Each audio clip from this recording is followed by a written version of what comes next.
বাধে এমন কোনো কাজ করতে চাই নাই, মানে ওকে দান করতে চাই নাই।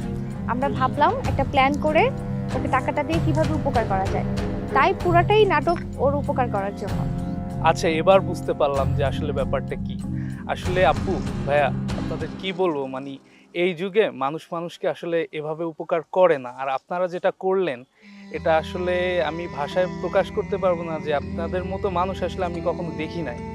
আপনারা ছেলেটাকে যেভাবে উপকার করলেন, ও জানতেও পারলো না যে আপনারা ওকে সাহায্য করলেন। জি ভাই, আমাদের জন্য দোয়া করবেন। আর আপনিও চেষ্টা করবেন এরকম কোনো সমস্যা দেখলে মানে সাহায্য করার জন্য। আপনাদের সাথে পরিচিত হয়ে ভালোই লাগলো।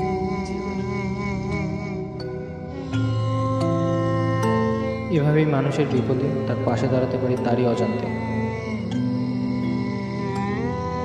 তাই মানুষকে দেখানোর জন্য নয়, বরং অন্যের বিপদে আমাদের সাহায্যের হাতটি বাড়িয়ে দিই নিঃস্বার্থে।